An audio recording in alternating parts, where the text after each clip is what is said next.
Over the years, I have gotten so many questions as to why I myself and many others who like to run this particular weapon, the Maddox, like to do aim spamming or spamming the aim button as fast as we possibly can. And today, I'm finally going to be addressing that. So, whether you're on my channel or whether I've met you in pubs, I'm going to send you guys this video. Maybe you're searching this up yourself and perhaps saw somebody else doing it, and you thought, what is the actual benefits of doing so? Well, there are many benefits to doing so, more so than just looking cool. A lot of new players mostly tend to think that it just looks cool and that's why people like to do it, but in fact it serves a whole host of different benefits that of course we're going to be talking about right here and now, and I'll be explaining it very simply so that way everybody can understand regardless of your skill level. If you guys do walk away from the video informed, I really hope that you will drop a like on the video, subscribe to the channel if you want more daily BO4 content. I really do appreciate that, you guys. And with that being said, I am nearing 80,000 kills with this weapon, and I feel like I have unlocked a lot of secrets, and I just want to hand them all over to you guys so that way you guys can benefit as well. So with that being said, let's not waste any time and let's cover why this technique, this mechanic is so beneficial. Now, the first of which is a movement hack. So obviously when I'm aiming in, I am taking a penalty with my movement, so I move a lot slower in exchange for accuracy or control of my weapon. Now, again, I'm moving a lot slower, but when I'm not aiming in, I am moving freely. I'm not taking a penalty whatsoever, but I don't have control of my weapon.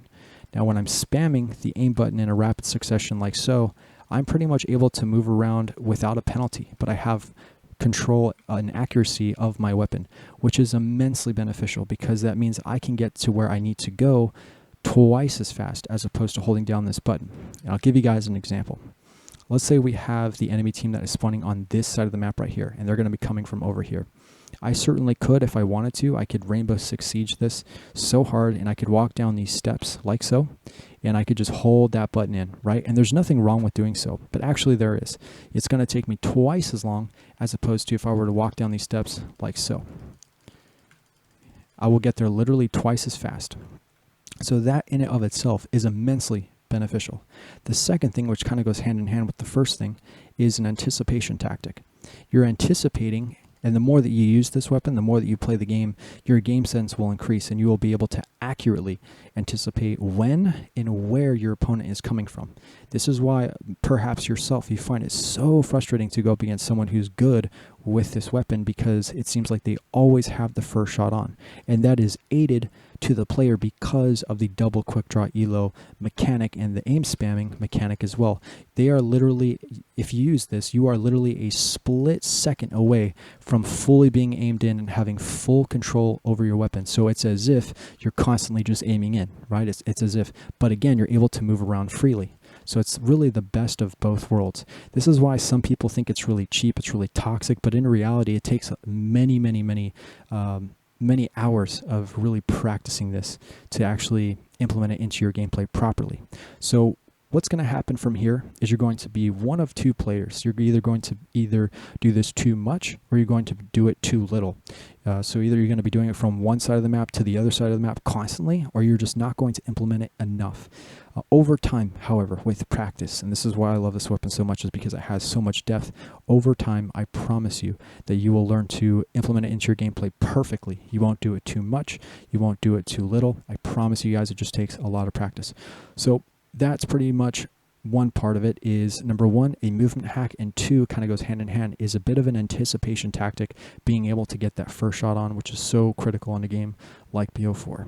All right, next up, I want to talk about firing from the hip. So a lot of people tend to fire from the hip in dodgy situations when the opponent is relatively close and they feel like they can actually get away with the kill. So we're going to go ahead and pretend that the wall here is an opponent, and I'm going to fire from the hip and show you exactly what this looks like. So obviously the bullets are going to fall where they may. You have no control over it. Now when I use that mechanic where I'm aim spamming, like so, as you can see here, what a major difference that is. When you're firing from the hip, you have no control over where the bullets are going to fall. The bullets are going to fall where they may. Now when you're spamming, you're aim spamming like so, your bullets have a much tighter spread. So they have an actual place in which they need to fall. Your crosshairs are going to get smaller and smaller and smaller rapidly, and so you can be really lazy. So you can even be further away. So you can even be about, this far away and still take full advantage of that mechanic where you just don't want to aim properly. You can just spam rapidly like so and still get that kill. Now imagine firing from the hip at this far. It's just not going to happen. Even with laser sight, it's not going to happen. So not only is this mechanic a movement hack, not only is it a way to get the first shot on an anticipation tactic, it is also as if you have like a double laser sight with you on at all times without having to actually use it. So that is ultimately everything that I wanted to discuss in this video. If there's something that I have left out, which I'm sure that there is, I will be sure to make another video and follow up with you guys, but I certainly hope that you guys were able to learn something. I've gotten so many questions over the years. One thing before I go, I can't tell you guys how many times I've seen in tutorial videos talking about this mechanic and this weapon in general, and a lot of people mislead their viewers, and they talk about how it's a aim assist hack, right? Like when you do it, like you latch on or lock on to your opponent. That is not the case. That is not the case at all. That's a lie. For several weeks, if not months, I thought, what's wrong with my weapon? Why am I not getting this aim assist latch, this auto aim hack? It's doesn't exist. Ignore them. Anybody who says it has no idea what they're talking about. So with that being said, that is everything that I wanted to talk about in this video. Thank you guys again for the support. Be sure to leave a like, subscribe for more daily content. I really value that, you guys. Thank you so much, and I'll catch you guys in the next one.